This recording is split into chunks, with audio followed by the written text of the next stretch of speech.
Irmãos queridos, nós vamos ler a palavra de Deus e eu convido você para abrir sua Bíblia comigo no segundo livro dos Reis. Segundo livro dos Reis, capítulo 20. Então, por favor, acompanhe a leitura, capítulo 20, versos de 1 a 11.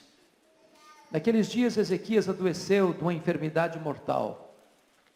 Veio ter com ele o profeta Isaías, filho de Amós, e lhe disse: Assim diz o Senhor, põe em ordem a tua casa, porque morrerás e não viverás. Então virou Ezequias o rosto para a parede e orou ao Senhor, dizendo: Lembra-te, Senhor, peço-te, de que andei diante de ti com fidelidade, com inteireza de coração, e fiz o que era reto aos teus olhos, e chorou muitíssimo. Antes que Isaías tivesse saído da parte central da cidade, veio a ele a palavra do Senhor, dizendo: Volta e dize a Ezequias, príncipe do meu povo: Assim diz o Senhor, o Deus de Davi teu pai: Ouvi a tua oração e vi as tuas lágrimas. Eis que eu te curarei. Ao terceiro dia subirás à casa do Senhor. Acrescentarei aos teus dias 15 anos. E das mãos do rei da Síria te livrarei, a ti e a esta cidade. E defenderei esta cidade por amor de mim e por amor de Davi meu servo. Disse mais Isaías: Tomai uma pasta de figos, tomaram-na e a puseram sobre a úlcera, e ele recuperou a saúde. Ezequias disse a Isaías: Qual será o sinal de que o Senhor me curará, e de que ao terceiro dia subirei à casa do Senhor?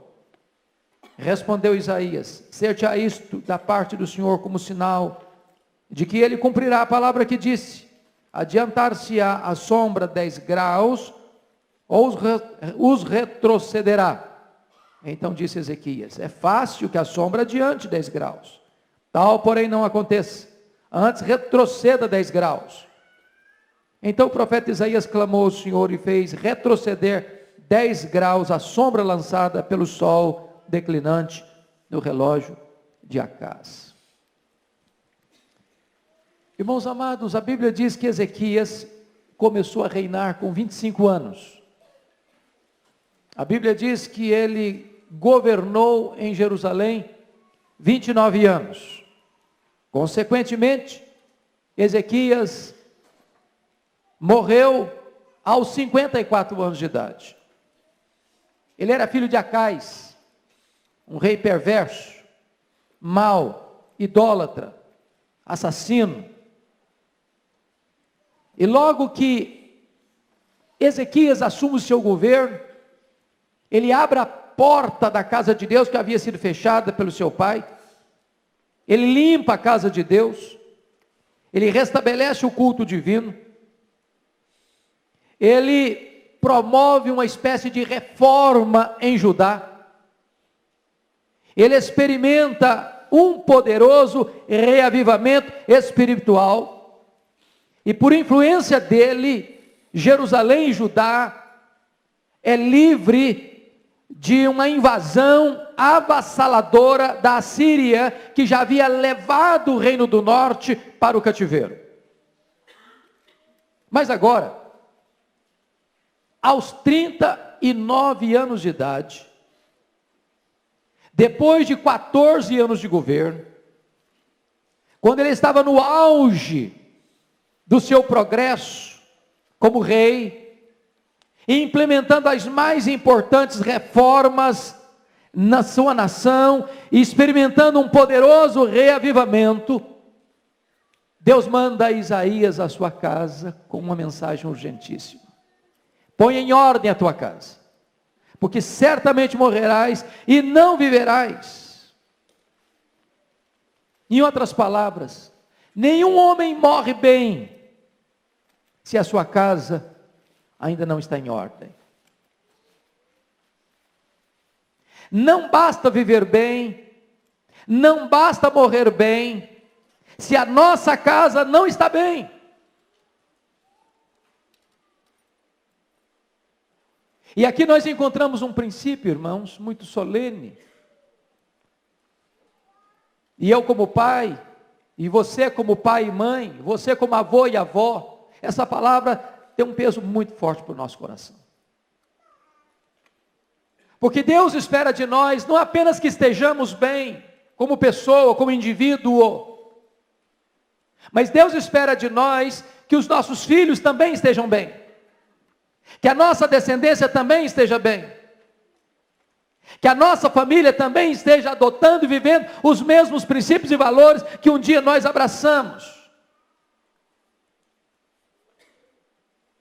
E diz a Bíblia que quando Isaías deixa esse recado com ele, tão solene, põe em ordem a tua casa, não apenas a tua vida, mas a tua casa, que Ezequias então ora, que Ezequias então chora,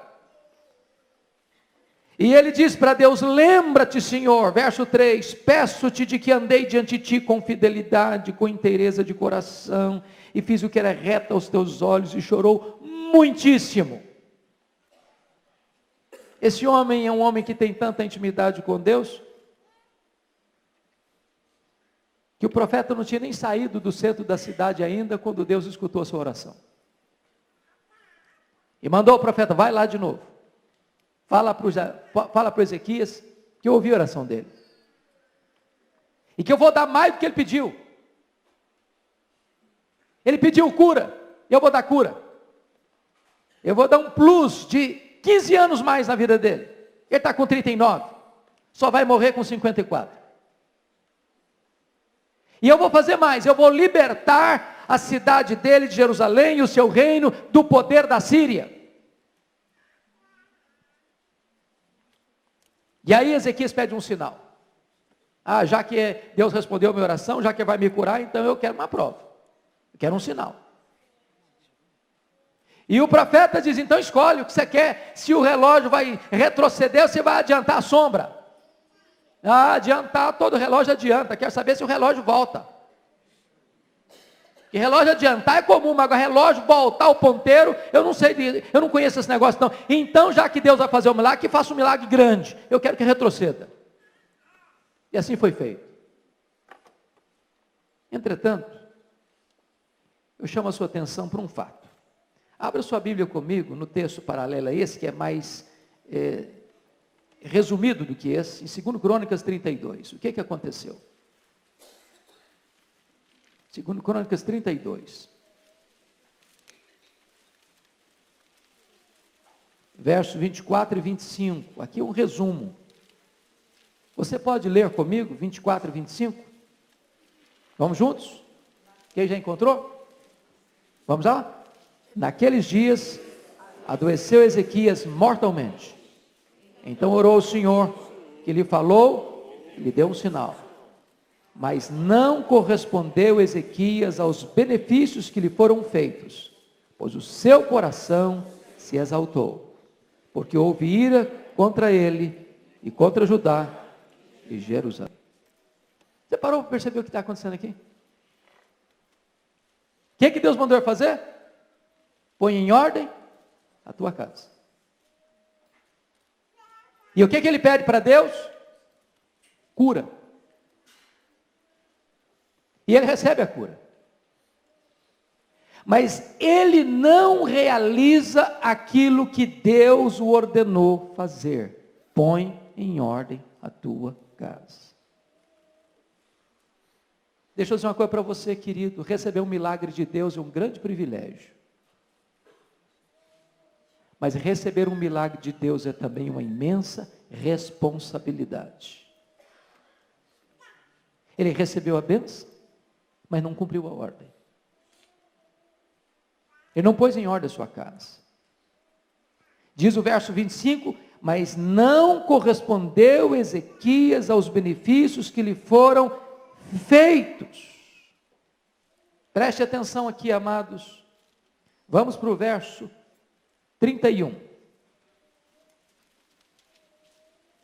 Você pode ler comigo?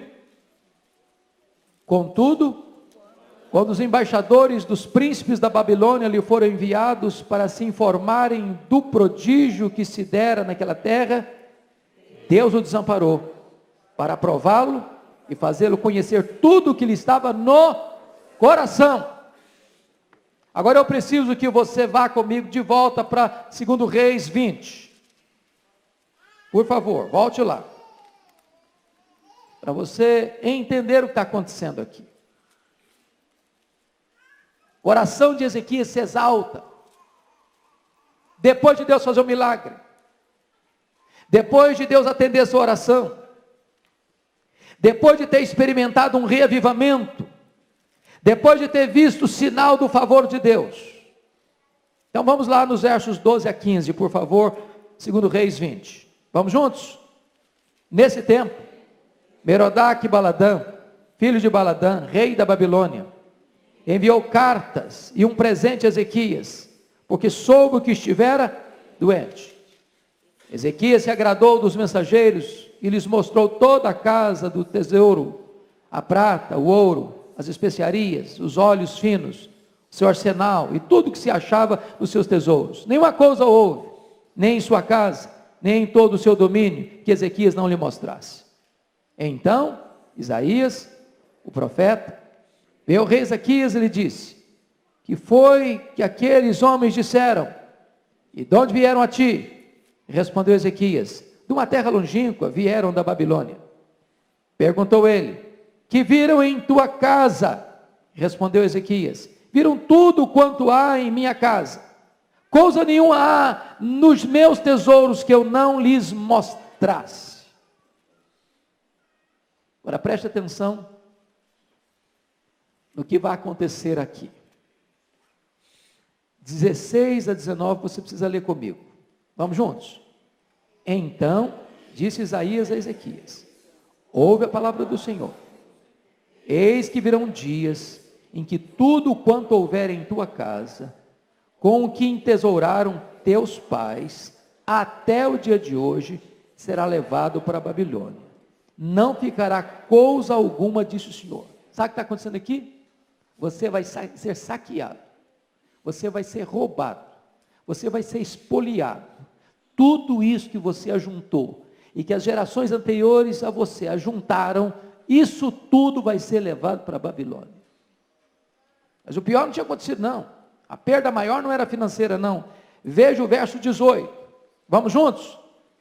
Dos teus próprios filhos, que tu gerastes, tomarão para que sejam eunucos no palácio do rei da Babilônia. Sabe o que está acontecendo aqui? Seus filhos, Ezequias, vão se tornar escravos. Seus filhos. Mas não só escravos, eles vão ser castrados. Eles vão se tornar eunucos. Eles não vão gerar mais filhos. Eu vou interromper a tua descendência. Eu vou acabar com a tua geração. Que notícia trágica. Que notícia dolorosa. Mas pior do que isso foi a reação dele. Olha o verso 19. Vamos juntos? Então, disse Ezequias a Isaías: boa é a palavra do Senhor que disseste. Pois pensava: haverá paz e segurança em meus dias. Meus irmãos, que tragédia. Mas que decepção. Você já escutou um pai falar isso? Olha, seus filhos vão se tornar escravos, seus filhos não vão gerar mais filhos para frente. E esse cara dizer: boa essa palavra. Que coisa maluca. Boa essa palavra. Boa essa palavra. Não era hora desse homem chorar. Não era hora desse homem lamentar.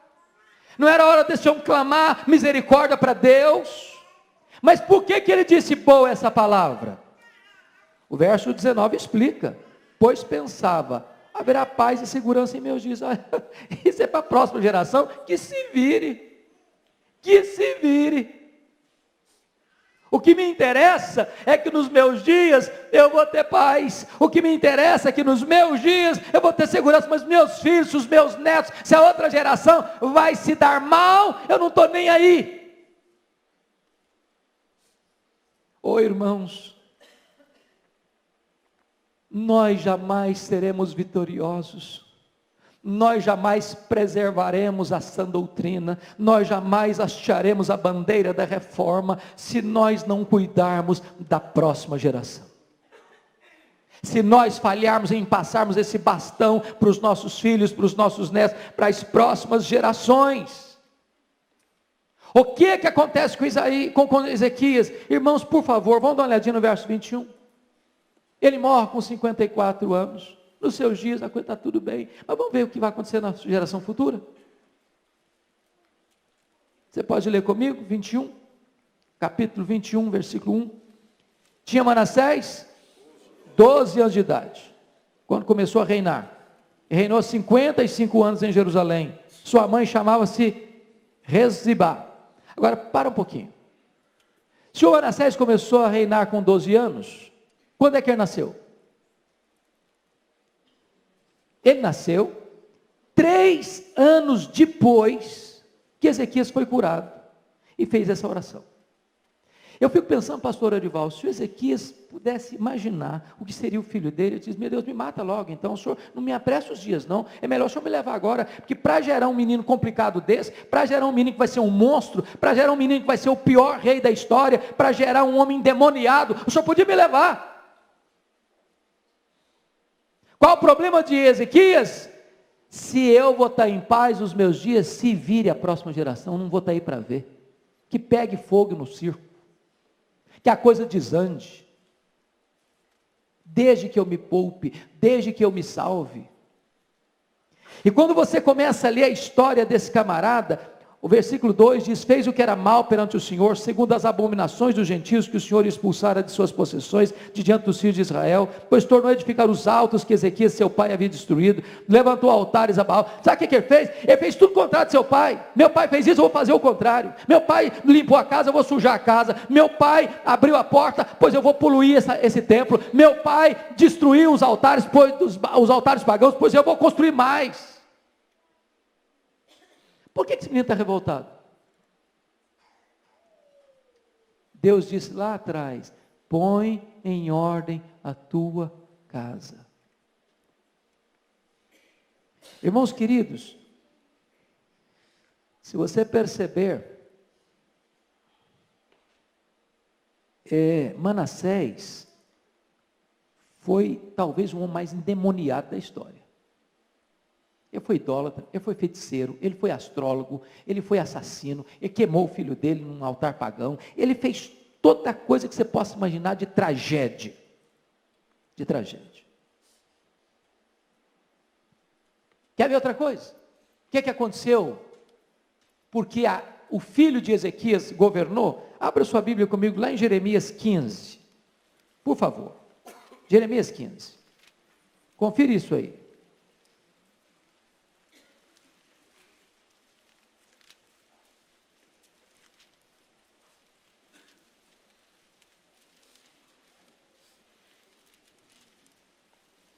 Olha qual é a influência de uma pessoa má para as futuras gerações. Você pode ler comigo o versículo de 1 a 4? O que está escrito aí? Vamos lá. Disse-me, porém, o Senhor, ainda que Moisés e Samuel se pusessem diante de mim, meu coração não se inclinaria para este povo. Lança-os diante de mim e saiam. Quando te perguntarem, para onde iremos?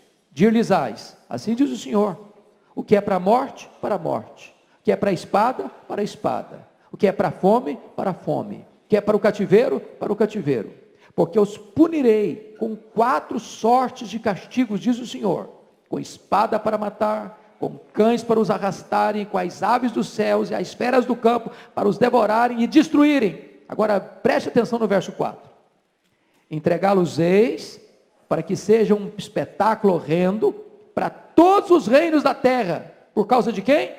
Por causa de Manassés, filho de Ezequias, rei de Judá, por tudo quanto fez em Jerusalém. Sabe o que Deus está fazendo? Deus está derramando juízo nas futuras gerações, por causa do reinado, da vida, da influência deletéria, perigosa, danosa de Manassés, filho de quem? Filho de Ezequias. Sabe por quê? Porque recebeu de Deus um milagre, mas não cumpriu a ordem que Deus deu para ele. Ponha em ordem a tua casa.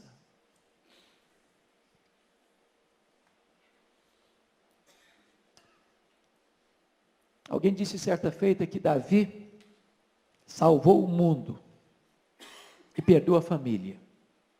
Alguém disse certa feita que Noé salvou a família e perdeu o mundo. Quem sabe nós poderíamos ter um outro posicionamento. Deus ajuda-nos a salvar o mundo por intermédio da nossa família. Cada pessoa na Bíblia parece que tem uma missão muito clara, muito específica. Fiquei muito feliz hoje, pastor Arivaldo, de ler sua pastoral.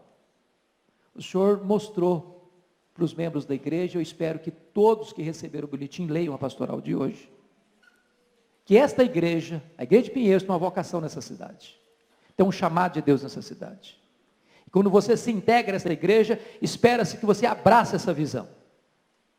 Quando eu olho para a Bíblia, eu vejo que homens têm uma visão clara. Por exemplo, quando você pensa em Moisés, a missão de Moisés é tirar o povo da escravidão. A missão de Josué é introduzir o povo na terra prometida. A missão de Salomão é construir o templo. A missão de Neemias é restaurar Jerusalém. A missão de Paulo é pregar aos gentios. Mas você pergunta, qual foi a missão de Abraão, o pai da fé? Você pode olhar comigo qual foi a missão dele? Gênesis 18, 19, confira lá. Gênesis 18, 19.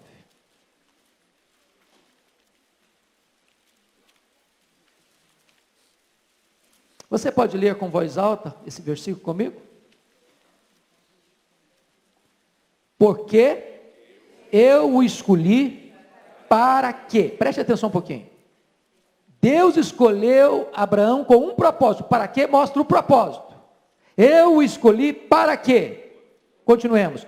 Ordene a seus filhos e a sua casa depois dele, a fim de que guardem o caminho do Senhor e pratiquem a justiça e o juízo, para que o Senhor faça vir sobre Abraão o que tem falado a seu respeito.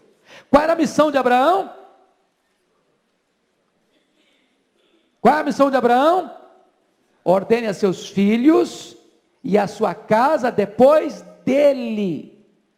A missão de um homem não é apenas ele andar com Deus, ele experimentou um avivamento. A missão de um homem é que ele ande com Deus e ordene a sua casa também andar com Deus. Qual foi o sinal que Deus deu da aliança com Abraão? A circuncisão. Eu imagino que circuncisão naquela época devia ser muito difícil, porque era com faca de pederneira. Já pensou uma faca de pedra? Sem anestesia? Sem penicilina? Sem analgésico?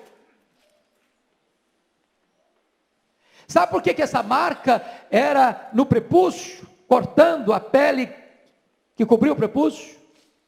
Porque este é o órgão reprodutor. Toda vez que uma criança era nascida, era precisado dizer o seguinte: a marca da aliança com Deus precisa estar nessa próxima geração, nessa próxima geração, nessa próxima geração.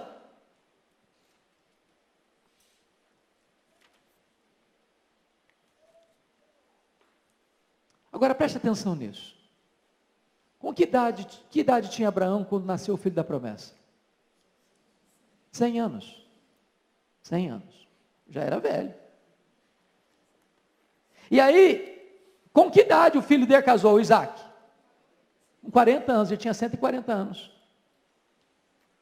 Com que idade nasceram os netos de Abraão? Quando Isaac tinha 60. Então Abraão já está com 160. Com que idade ele morreu? Com que idade? 175. Os netos dele tinham 15 anos, eram adolescentes. Mas ele foi instruído a não só andar com Deus, mas ensinar os seus filhos, a sua descendência a andar com Deus. Em outras palavras, irmãos, o Abraão não viu o cumprimento da promessa.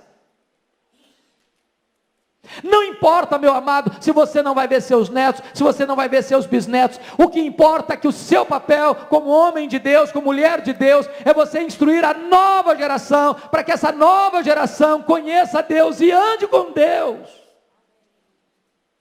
Você quer conferir isso comigo lá em Hebreus 11, 13, por favor?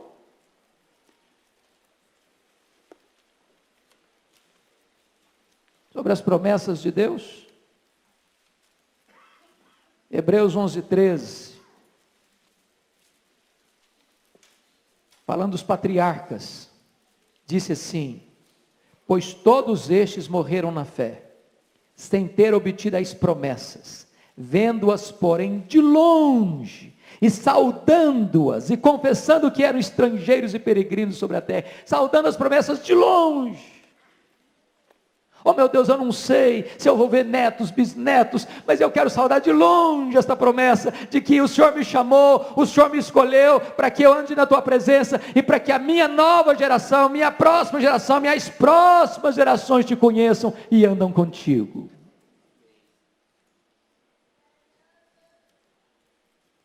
Eu fico olhando na Bíblia, um homem, e eu vou caminhar para encerrar, o Samuel. Você quer uma vida mais bonita que Samuel? Quer uma biografia mais bonita do que Samuel? Você quer ver como é que Samuel encerra a vida dele? 1 Samuel 12, dá uma olhadinha lá comigo. 1 Samuel 12. Esse camarada foi um juiz, era uma espécie de rei, governador, um governo teocrático. E ele está fechando o mandato dele, ele está encerrando o governo dele, e ele está fazendo uma prestação de contas, diante de uma comissão examinadora, diante do povo. Olha o que ele vai dizer para o povo, 1 Samuel 12, de 1 a 5, então disse Samuel a todo Israel, eis que ouvi a vossa voz em tudo quanto me disseste, constituí sobre vós um rei. Agora pois, eis que tendes o rei à vossa frente, já envelheci, estou cheio de câncer, e meus filhos estão convosco. O meu procedimento esteve diante de vós, desde a minha mocidade, até o dia de hoje. Ele começou muito cedo, quase como um menino. Eis-me aqui, testemunhar contra mim perante o Senhor, e perante o seu ungido, de quem tomei o boi, de quem tomei o jumento, a quem defraudei, a quem oprimi, e das mãos de quem aceitei suborno para encobrir com ele os meus olhos, e vou-lo restituirei. Já pensou se os políticos de hoje fossem dar uma prestação de conta dessa? Versículo 4, então responderam, em nada nos defraudaste, nem nos oprimiste. Não estou falando de um mandato de 4 anos não, irmão, estou falando de uma vida inteira, da juventude à velhice. Em nada nos defraudaste, nem nos oprimiste, nem tomaste coisa alguma das mãos de ninguém. E ele lhes disse, o Senhor é testemunha contra vós outros, e o seu ungido é hoje testemunha de que nada tendes achado nas minhas mãos. E o povo confirmou, Deus é testemunha, não achamos nada, você foi correto, você foi íntegro, você foi probo, você foi incorruptível ao longo do seu governo. Eu queria terminar a vida assim, você não queria não? Mas vamos ver um pouquinho mais? Agora abra lá no capítulo 8, desse mesmo livro. Vamos ver uma coisa aqui.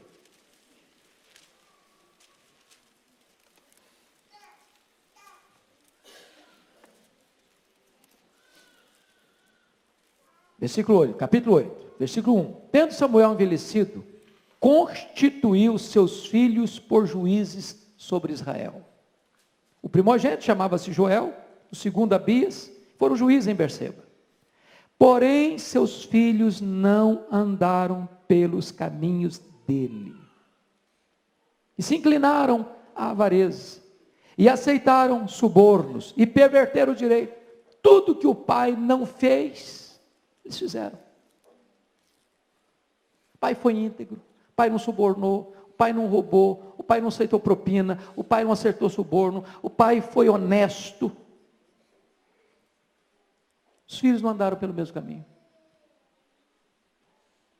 Agora note o versículo 4. Então os anciãos de Israel se congregaram e vieram a Samuel a Ramá e lhe disseram, veja, estás velho, teus filhos não andam pelos teus caminhos, constitui-nos, pois, agora um rei sobre nós, para que nos governe, como tem dado todas as nações. Estão dizendo, sabe o que eles estão falando para ele? Falou, Samuel, você está velho, cara, você vai morrer. Se você tivesse mais jovem, Samuel, se tivesse vigor, nós estávamos fechados com você, cara. Fechado com você. O problema todo, Samuel, é que você está velho, você vai morrer daqui a pouco, e seus filhos, meu filho, não estão no mesmo caminho. E para ser governado aí pelos seus filhos, que não têm o mesmo compromisso que você tem, Samuel, sabe o que nós queremos? Nós queremos um rei. Sabe qual foi o ventre da monarquia em Israel? Sabe qual foi o útero que produziu a monarquia em Israel? É que os filhos de Samuel não andaram nos mesmos caminhos do pai.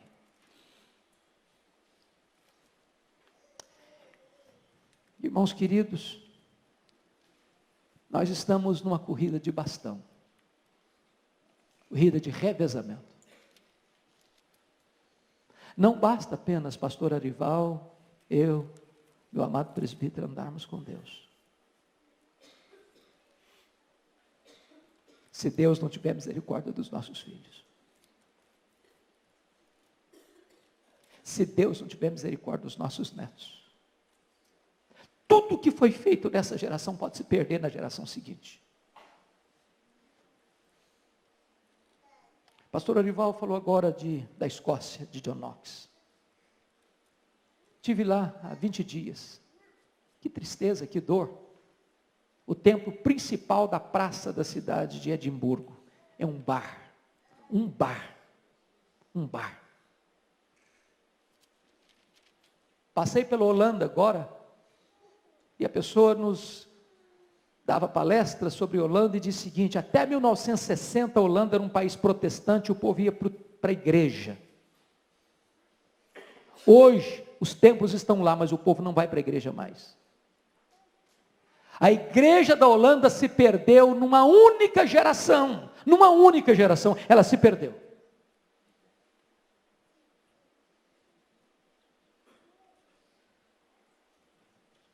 Minha oração é que Deus tenha misericórdia de nós, para que os nossos filhos, para que os nossos netos, para que as futuras gerações conheçam o Deus que nós conhecemos, para que a igreja da próxima geração seja uma igreja mais fiel, mais sólida, mais firme.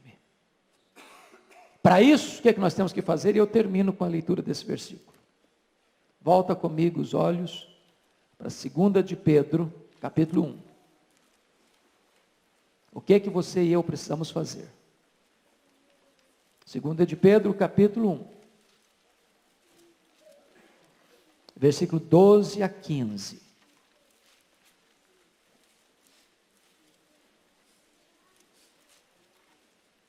Está escrito assim: por esta razão, sempre estarei pronto para trazer-vos lembrados acerca destas coisas, embora estejais certos da verdade já presente convosco e nela confirmados. Também considero justo, enquanto estou neste tabernáculo, despertar-vos com essas lembranças, certo de que estou prestes a deixar o meu tabernáculo, em outras palavras, estou prestes a morrer, como efetivamente nosso Senhor Jesus Cristo me revelou. Mas de minha parte, você leu o 15 comigo? Mas de minha parte, esforçar-me-ei diligentemente, por fazer que, a todo tempo, mesmo depois da minha partida, conserveis lembrança de tudo. A postura de Pedro é diferente da postura de Ezequias. Se estiver tudo bem nos meus dias, que boa essa palavra. Que a próxima geração se arrebente, estou nem aí. Que Deus tenha misericórdia de nós, para que nós, mesmo que no portal da morte, estejamos profundamente, diligentemente comprometidos com esta bandeira, que a próxima geração se lembre de tudo aquilo que nós vivemos e que nós ensinamos. Se o pastor Arival me permite, eu gostaria de convidar os pais, os avós que estão aqui. Eu não sei como é que está a sua casa, mas eu queria orar agora para alguns pais. Primeiro para os pais que querem rogar a Deus para que seus filhos andem com Deus, para que os seus filhos tenham uma experiência profunda, real de conversão, de novo nascimento, que eles sejam cheios do Espírito Santo, que eles sejam envolvidos no reino de Deus, na obra de Deus. Segundo, eu gostaria de orar com os pais cujos filhos estão afastados do Evangelho, foram criados na igreja, estão longe de Deus. Terceiro, eu gostaria de orar com os pais cujos filhos ainda não foram convertidos, nunca experimentaram o toque da graça de Deus na sua vida e que anseiam ver os seus filhos salvos. Se você desejar se levantar do seu lugar, pai, mãe, avô e avó, nós gostaríamos de orar com vocês aqui no altar. Se vocês querem colocar a casa de vocês na presença de Deus.